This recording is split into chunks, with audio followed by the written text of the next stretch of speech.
This has been such an emotional journey for you. What was your immediate response when you heard today's verdict? Well, my immediate response, though very brief and short-lived, was a sigh of relief, a sigh of content and shock.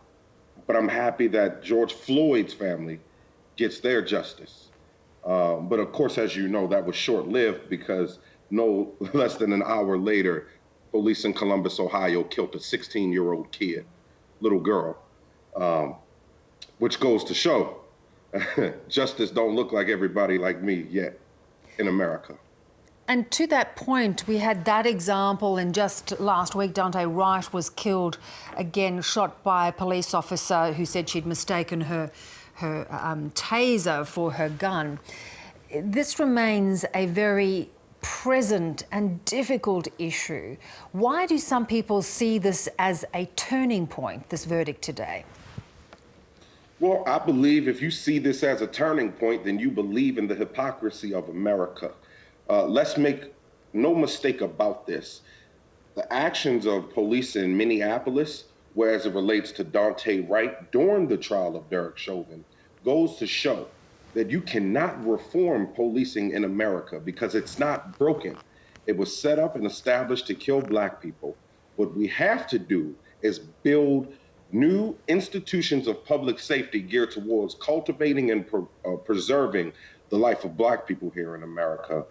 I don't see this as a turning point. We saw what happened across the country no less than an hour later. What we need to see this as is further proof that there is more work to do, and not see this as justice for all, but see this as an isolated incident where George Floyd's family got their justice. There are hundreds of more families, thousands of more families that deserve theirs as well.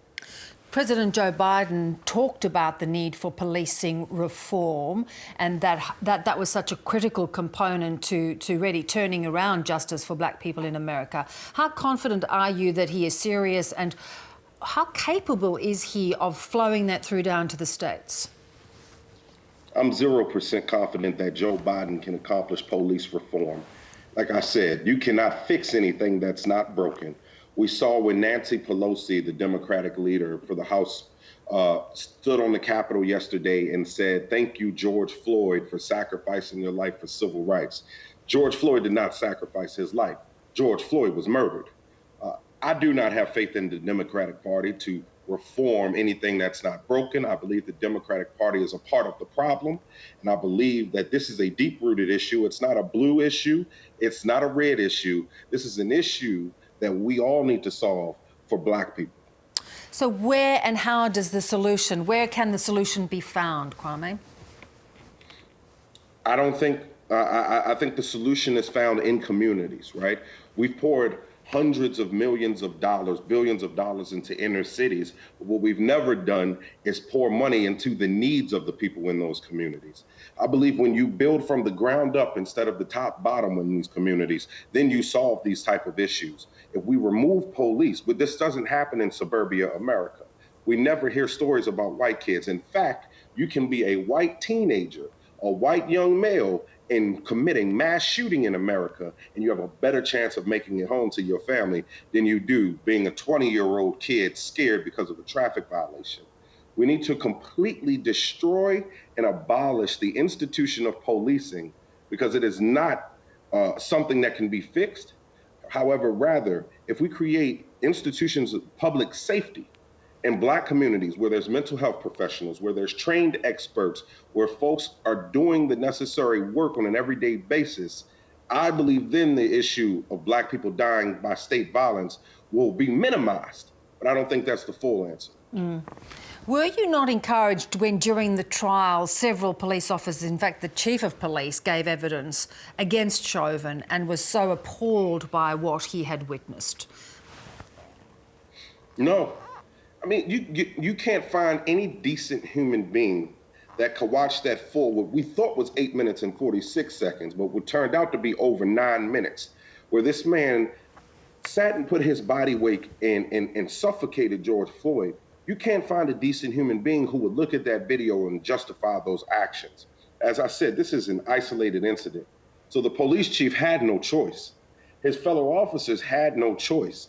You couldn't pay me $100 billion to go up there and pretend as if Derek Chauvin's actions could have been justified, or that had Derek Chauvin not been on George Floyd's neck, George Floyd would still be dead. Kwame, you though know too that there are certain situations in which the police do go into, not the ones where there is clear racial profiling, but there are dangerous situations police are placed in on a day-to-day basis. How does that balance get worked out in terms of what they should be responsible for, how they manage, how they do handle those dangerous situations? You know, I would say you signed up for a dangerous job. Right? You would never see me going to an oil rig. I ain't no trained driller. You have to, yes, police face the burden of dealing with presumed criminals. However, it's when they interact with Black people when it becomes a problem, because we don't get the burden of innocence. We're often almost always criminalized, even for the most minimal offenses. Kwame, we appreciate you joining us. It'll be an issue that we follow and watch with interest as it continues to unfold. Thank you. Thank you for having me.